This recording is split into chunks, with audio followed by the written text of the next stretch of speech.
Amém, irmãos.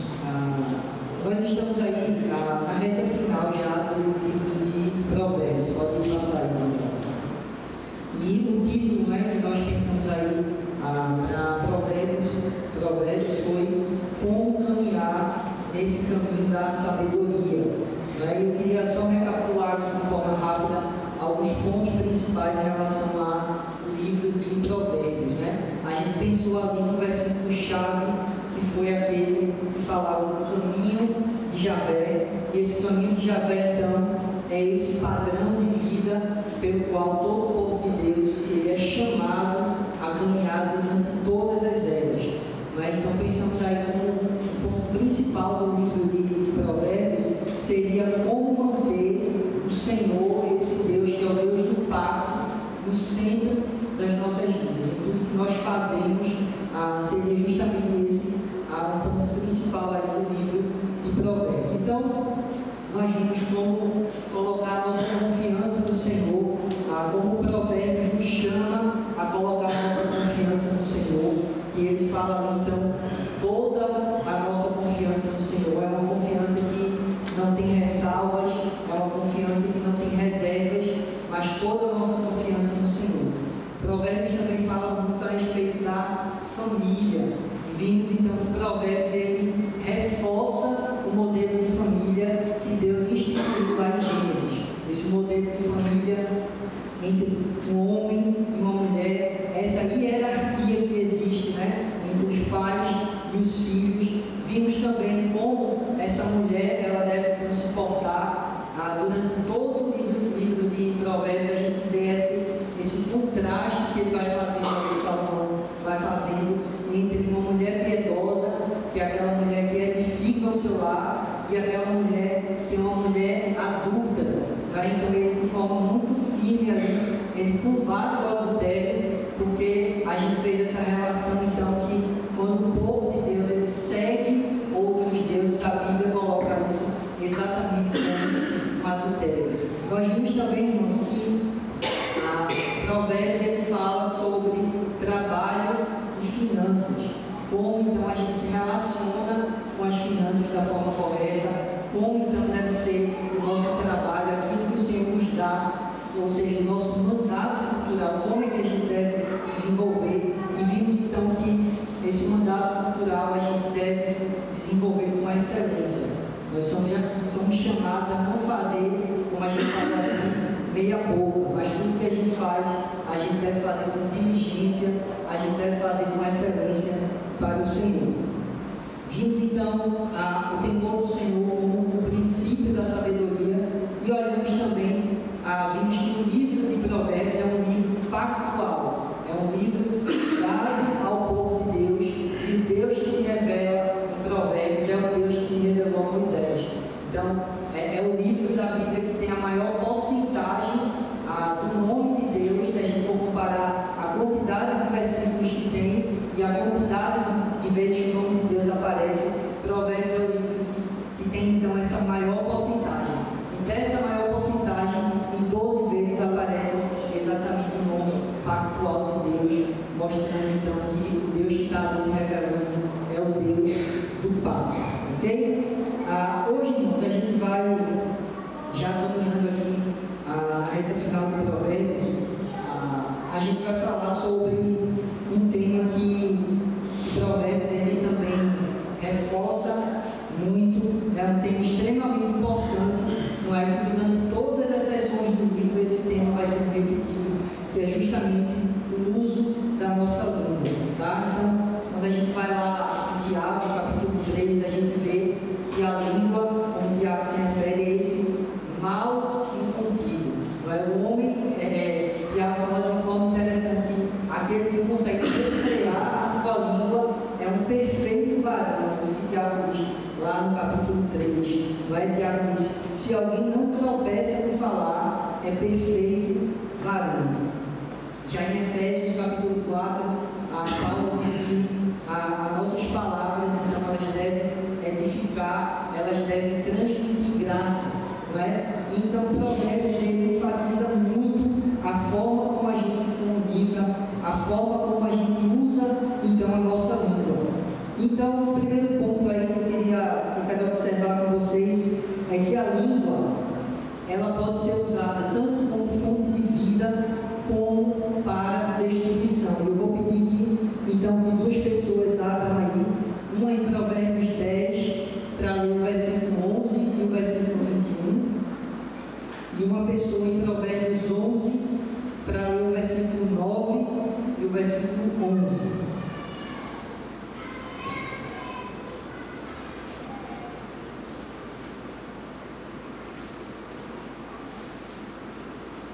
Quem achou aí Provérbios 10, versículo 11, versículo 21, pode ler.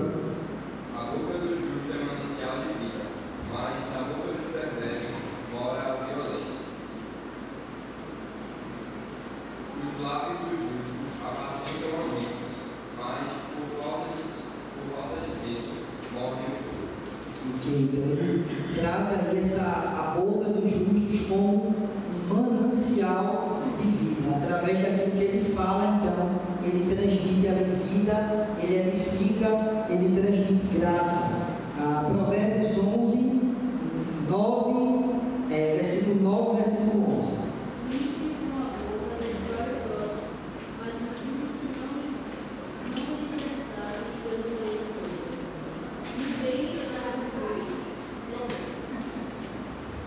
Versículo 9 e depois versículo 11.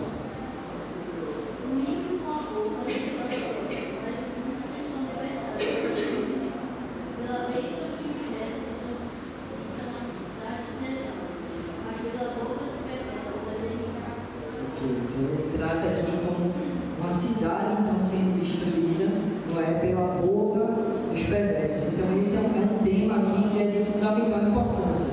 Através da nossa língua, através daquilo que a gente fala, a gente pode transmitir graça aos que ouvem, é isso que Paulo fala lá em Efésios, mas também, através daquilo que a gente fala, a gente pode destruir aquela pessoa então, que está ouvindo. Mas o segundo ponto, irmãos, que a Provérbios nos ensina de forma muito prática aqui, é a moderação na fala. Não é? E ele vai trazer, então, duas coisas aqui fundamentais acerca daquela pessoa que fala demasiadamente. A primeira é que quanto mais a pessoa fala, então, maior a quantidade de pecados. Quanto mais você fala, então, mais você se expõe a falar aquilo que não condiz. E o segundo ponto, então, é que essa pessoa que fala muito, ela torna-se uma pessoa que não é confiável. Então perceba que, à medida que você fala demais, você peca mais. E o segundo ponto é que a pessoa que fala muito, então, é essa pessoa que não se torna confiável. Para isso, vamos ler aqui mais uma vez os versículos, Provérbios 10, 19 e Provérbios 20, 19 também. Quem achou pode ler. 10, 19. Muito falar não falta transgressão, mas o que odeia os lábios é prudente. Ok. 20, 19.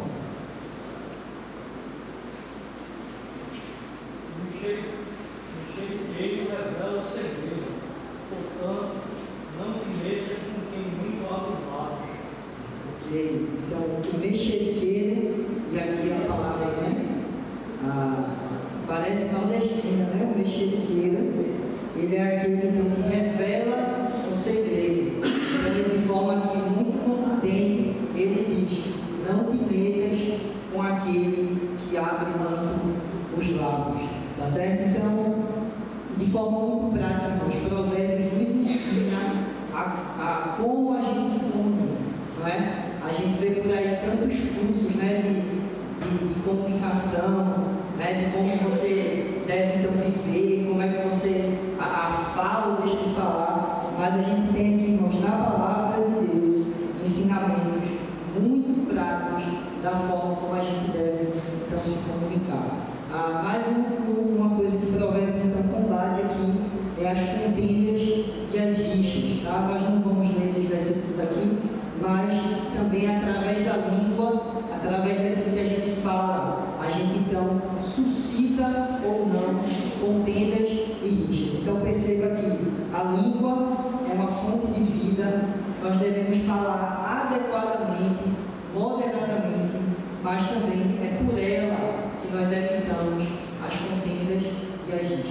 certo? E um ponto aqui também importante é que Provérbios nos incentiva a dar e ouvir bons conselhos. Esses conselhos, então, que procedem da sabedoria que vem do Senhor. Provérbios nos ensina tanto a dar esses conselhos, quanto a ouvir conselhos que vêm da palavra do Senhor.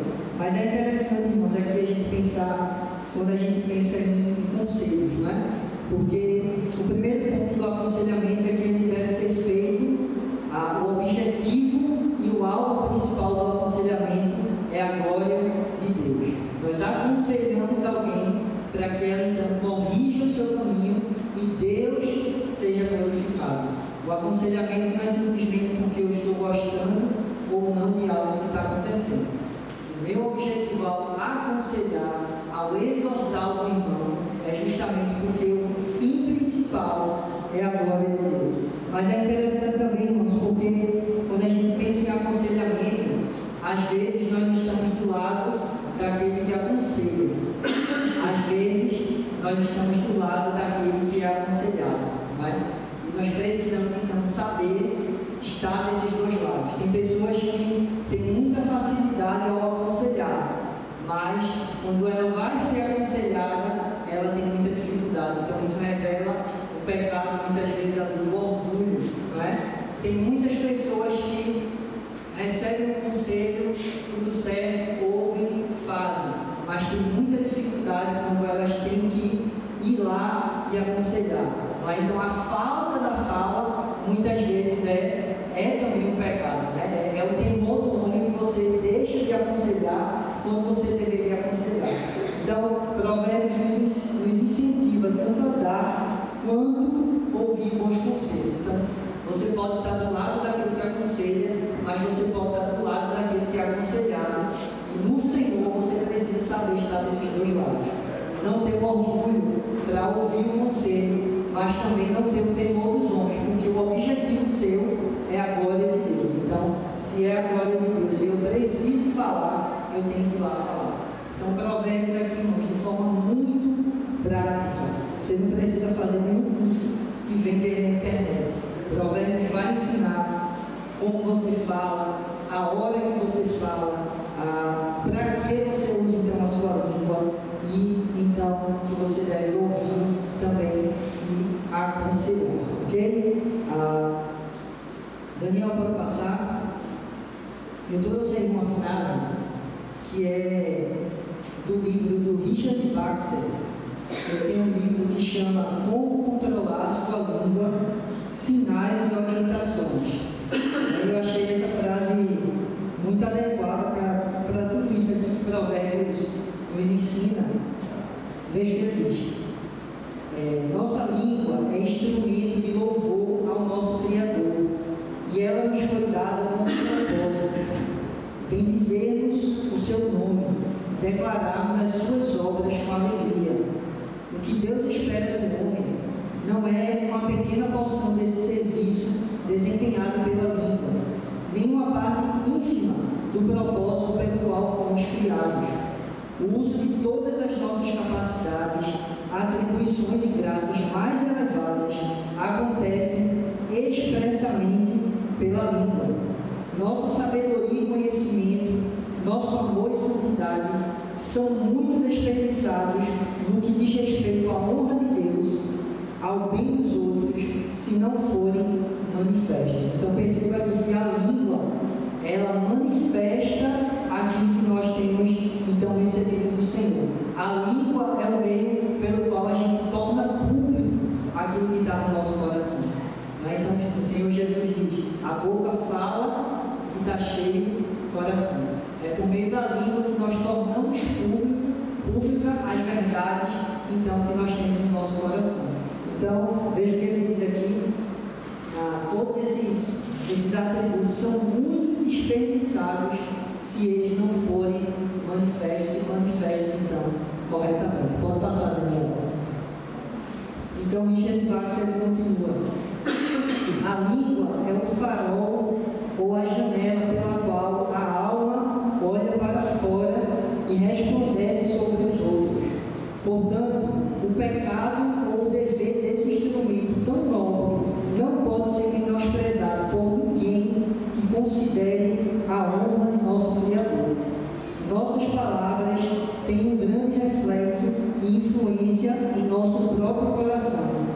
assim como elas procedem dele, também ele se volta para elas. Então, é por meio da fala então, que a gente torna público aquilo que está no nosso coração, mas é por meio da fala também que a gente influencia aqueles que estão ao nosso redor. Então, quando a gente pensa nessa instrução do pai, por exemplo, né? Um pai que se omite a falar que o filho precisa ouvir, ele vai deixar então de influenciar o seu filho da forma correta. Então, perceba aqui que assim como as nossas palavras então, procedem do nosso coração, também ele se volta para elas. Então, se você quer aprender a como se portar em relação à sua fala e à sua língua, Provérbios ele nos dá uma direção aqui muito clara em relação a isso. Então, eu separei aqui alguns tópicos, pode passar, Daniel, de forma muito prática, então, o uso da língua para a glória de Deus. Tá? Esses tópicos eles estão também nesse livro do Richard Baxter.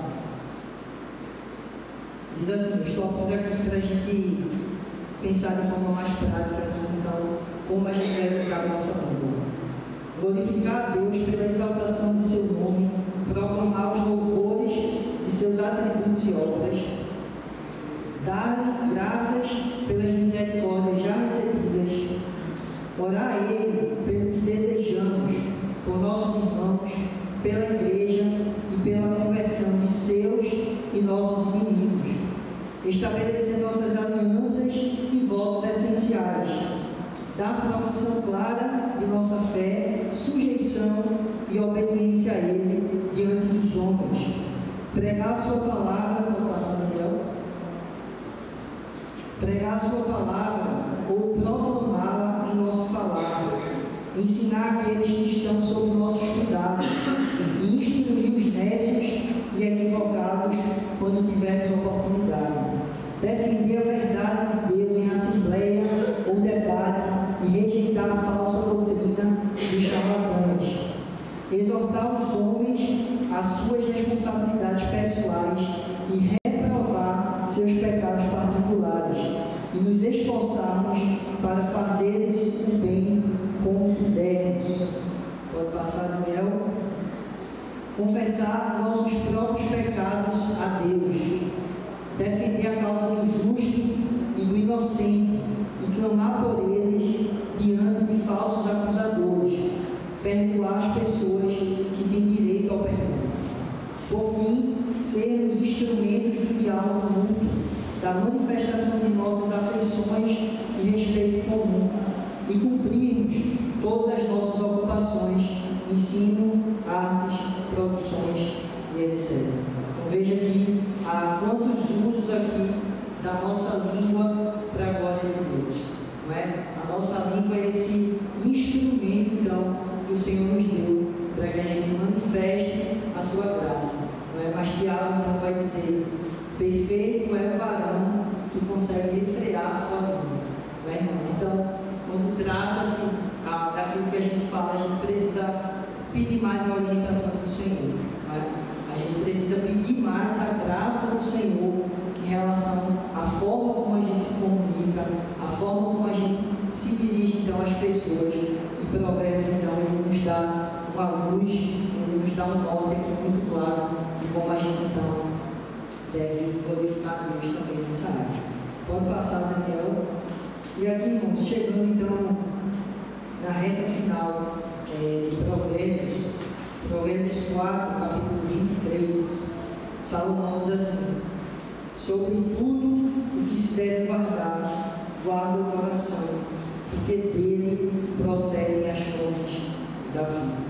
Então, o coração temente ao Senhor, não é? Ele vai então se relacionar com todas as áreas da vida, e aqui a gente pode resumir com os mandados, não é? De forma correta, seja na família, seja no trabalho, seja na sua confiança com Deus, seja nos seus relacionamentos. O coração que teme verdadeiramente a Deus é um coração então, que na prática ele vai manifestar isso. Na prática nós vamos manifestar aquilo que está no nosso coração. Mas o que a Bíblia diz é que o nosso coração ele é enganoso. que a Bíblia diz é que o nosso coração é extremamente corrupto. Então, quando a gente tem um problema na nossa família que deve ser tratado, é o nosso pecado, o nosso coração. Quando a gente tem um problema na nossa fala demais ou fala de menos, fala inadequadamente, isso é pecado diante do Senhor. Quando a gente não trabalha com diligência, isso é pecado diante do Senhor. Porque o nosso coração, então, ele é a fonte, é dele que procede as fontes da vida. Então, se a nossa prática ela não está adequada, o que precisa ser tratado, então, é o nosso coração. Isso precisa ficar muito claro. Quando a nossa prática não condiz com a palavra de Deus, nosso coração precisa ser tratado. Talvez seja o pecado do orgulho, talvez seja o pecado da cobiça, talvez seja o pecado do temor dos homens. Isso é que precisa então ser investigado. Salomão, ele sabe muito bem disso. Por isso ele escreve: sobre tudo o que se deve guardar, guarda o teu coração, porque dele procede as fontes da vida. Então, desconfie mais do seu coração. Isso é o conselho que eu daria, não é? Confie mais então naquilo que a palavra de Deus nos diz, ok? Para a gente finalizar então, Provérbios, irmãos, pode passar o Daniel. Palmer Robbins ele diz: o livro de Provérbios permanece como um perpétuo alerta sobre a absoluta necessidade da sabedoria divina para cada situação que uma pessoa pode enfrentar ao caminhar pela vida. A transmissão da sabedoria divina, em sua forma mais prática e memorável, oferece orientação suficiente para todos os diferentes desafios que enfrentamos na vida, quer sejam desafios de casamento e família, negócios e comércio, ou relacionamentos pessoais com Deus e com a humanidade. Então, Provérbios é essa luz piscando, dizendo então que nós temos a necessidade da sabedoria divina para que em todas as áreas da nossa vida a gente caminhe um caminho de Yahvé. Que esse caminho então que nós vamos ter é um padrão de vida para todo o povo de Deus. Ok? Antes da gente chegar em Eclesiastes, então eu queria perguntar se alguém tem alguma questão em relação a Provérbios, se alguém quer acrescentar alguma coisa, fazer alguma pergunta também. Se for muito difícil, eu caminho aqui para a série. Mas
irmãos, então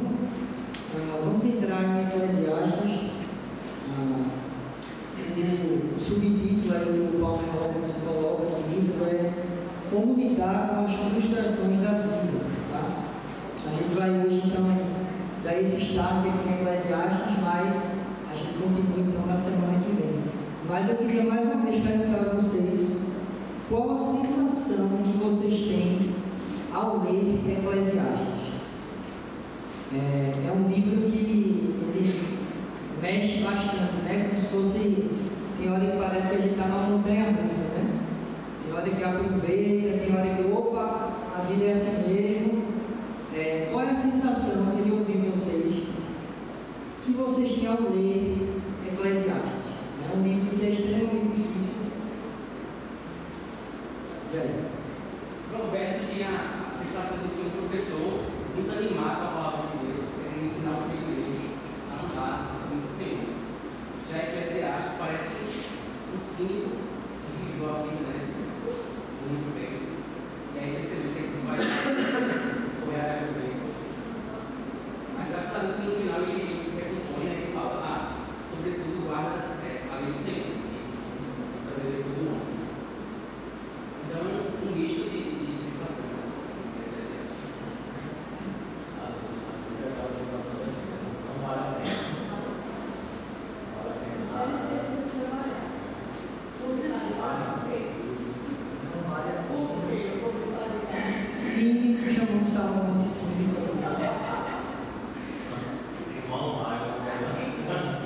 Não vale a pena demais, irmãos. Qual é a sensação que você tem aí dentro do Eclesiastes? Alguém mais? Para mim é realismo. Realidade da vida. É muito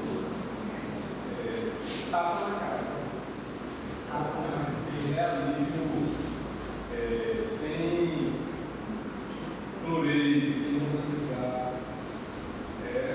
A vivência aqui é sexta, decidida. Puxar o seu pé na realidade, né? Se você está voando demais, você tem Eclesiastes, é como se Salomão estivesse botando um peso no seu pé para você voltar contra a realidade, não é? Então vamos começar aqui com algumas considerações aqui importantes em relação a Eclesiastes, não é? Porque embora a gente entenda que seja Salomão, não é, que escreve, a própria autoria de Eclesiastes ela é bastante debatida. Né? O nome Salomão ele não aparece no livro de Eclesiastes. Né? O título do livro é o livro de Kohelet, que significa pregador, ou aquele que tem a palavra, aquele que fala em uma assembleia. Tá? Mas ao mesmo tempo que nós temos aqui grandes indícios aqui que de fato foi Salomão que escreveu Eclesiastes. Então, volte seus olhos aí, Eclesiastes capítulo 1. A gente vai ler do versículo 1 ao 3. Eclesiastes 1 ao 3 vai ser a nossa base aqui hoje.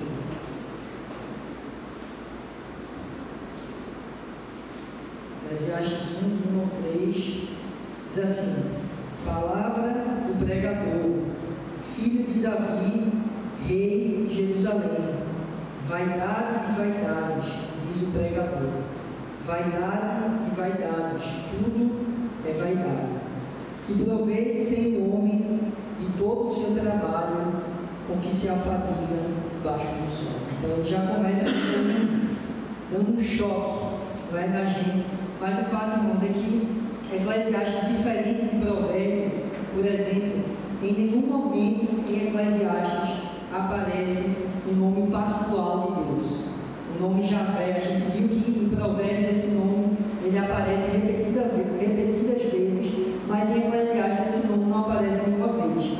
O nome que aparece relacionado ao Senhor é justamente Elohim ou Elohim, que se trata de um nome mais genérico, não é que seria assim a gente poderia chamar então da deidade. Então, Eclesiastes já começa ali de uma forma um pouco diferente daqui que Provérbios então começa. Mas então, o que acontece, irmãos, é que nesse momento aqui não é usado o nome de Salomão, mas a conclusão que nós temos então aqui é que Salomão ele se eleva acima dos limites do seu reino local para falar de uma posição mais alta. Nesse papel, ele é o convocador da humanidade. Então lembra lá que reis, essa sabedoria de Salomão, ela alcança vários povos. A gente tem um exemplo ali da rainha de Sabá, que vem de longe, reis que mandam pessoas para então ouvir Salomão. Então nesse momento aqui, Salomão ele se eleva a uma posição então mais alta. É como se então Salomão aqui ele estivesse falando para toda a humanidade. Eu vou ler um trechinho aqui do livro de Paulo Robertson.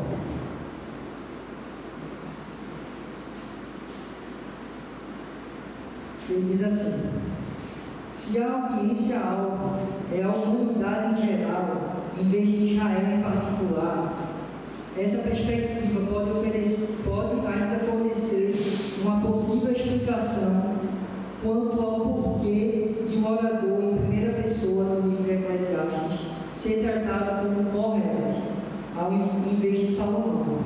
Corelet, como rei em Jerusalém, representa o ápice da obra de Deus, redimindo uma humanidade caída na era da Antiga Aliança.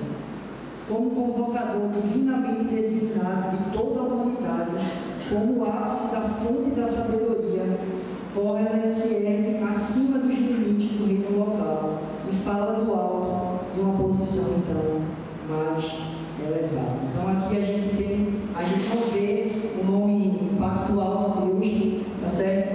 Mas então Salomão ele se eleva então, e agora então ele fala para toda a humanidade. Deixa eu só peguei aqui o ocasião. Então pode passar aí, Daniel. Em Eclesiastes, irmãos, nós temos um testemunho em primeira pessoa, com o objetivo de ensinar a como lidar com as inevitáveis frustrações da vida. Tá? Então, se você perceber, Eclesiastes, o prólogo e o epílogo dele, o comecinho e o final, eles são em terceira pessoa, não é? E o corpo de Eclesiastes, então, ele é em primeira pessoa, justamente com esse testemunho pessoal que Salomão nos dá. Mas um ponto, irmão, muito importante é que Eclesiastes tem uma ligação muito forte com o livro de Gênesis. Eclesiastes tem uma ligação muito forte com o livro de Gênesis. E a gente vê de forma muito clara aqueles mandatos do Senhor, o mandato espiritual, o mandato social e o mandato cultural ali aparecendo em Eclesiastes. Então, eu quero ler esses versículos com você. Eclesiastes 5, a partir do versículo 1, uma pessoa aí para ler. Eclesiastes 5, versículo 1. Uma pessoa, Eclesiastes 9, 9. E uma pessoa, Eclesiastes capítulo 2, versículo 24. Guarda o pé quando entrares na casa de Deus. Chegar-se para ouvir é melhor do que oferecer sacrifícios de todos, pois não sabem que fazem mal. Ok, então aqui a gente tem então uma referência ao culto, não é? Guarda o pé quando entrares na casa de Deus. Mandado espiritual, então. Eclesiastes 9, 9.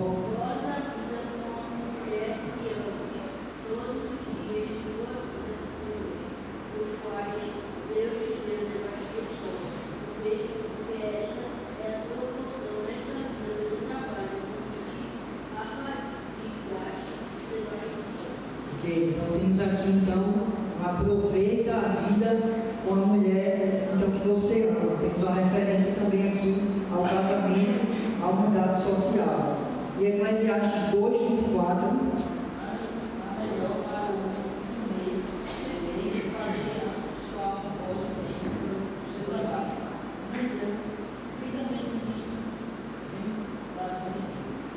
Então a gente tem aqui a importância então do trabalho, né? Gênesis é uma base muito forte para o livro de Eclesiastes e ele enfatiza também que esse sustento ele vem da mão de Deus. Então a gente tem um pouco em comum também com Provérbios, é que assim como Provérbios, Eclesiastes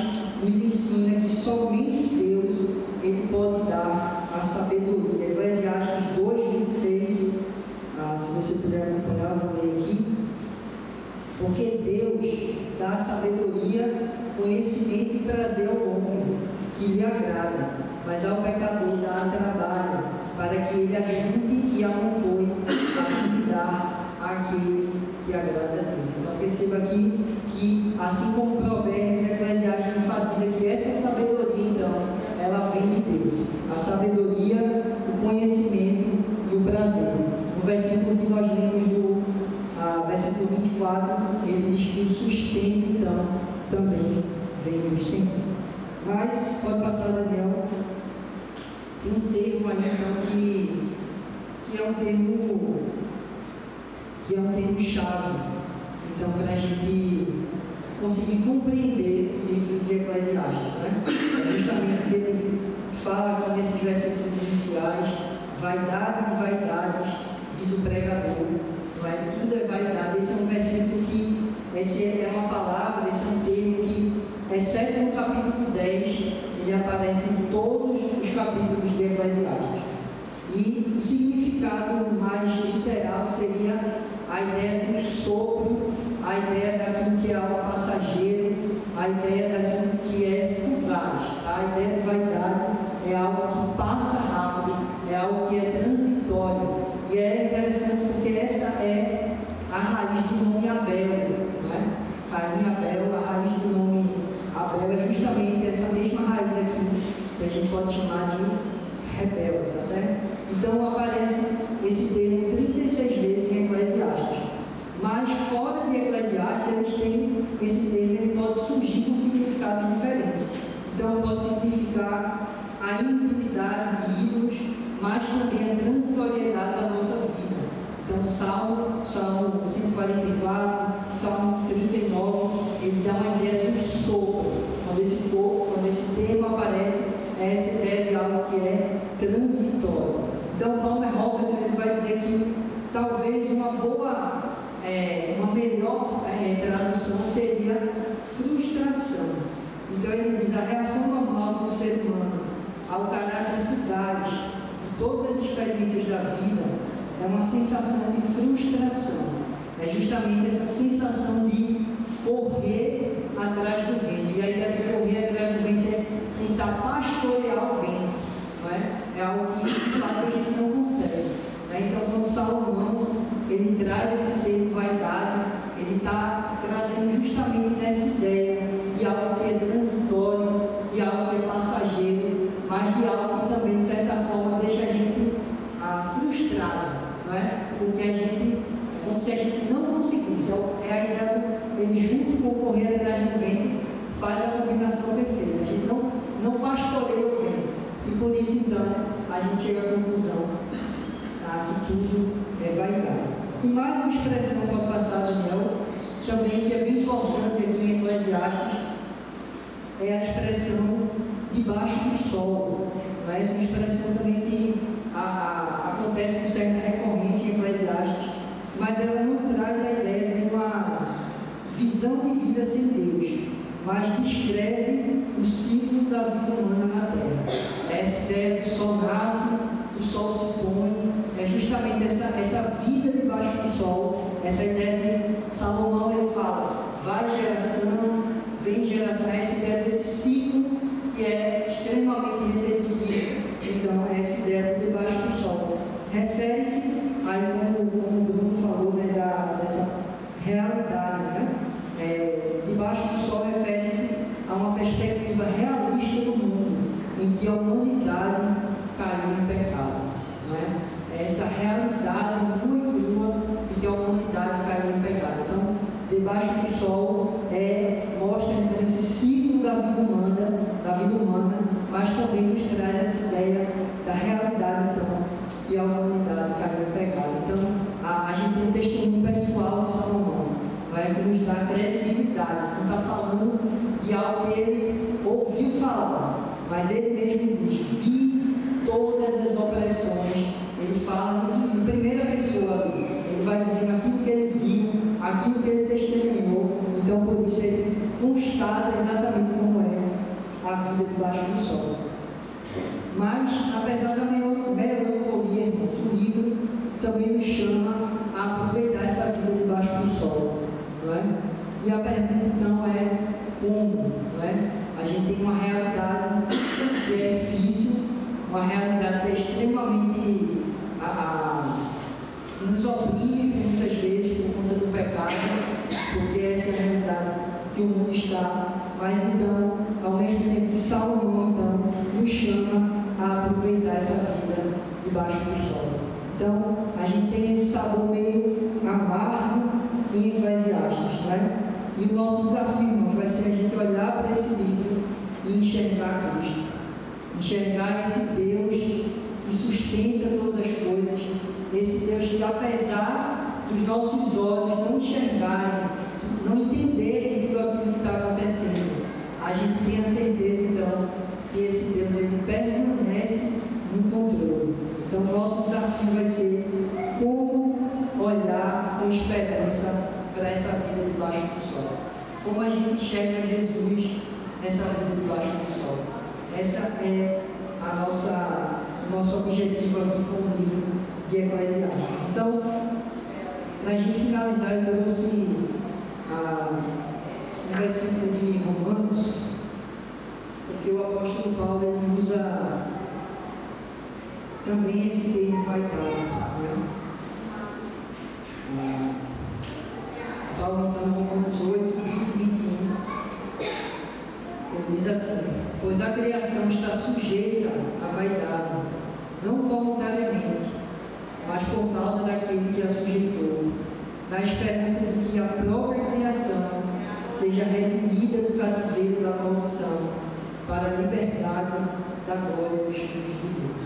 Então, eu queria que a gente finalizasse, então a gente vai continuar em Eclesiastes, mas esse não é um livro sem esperança, não é?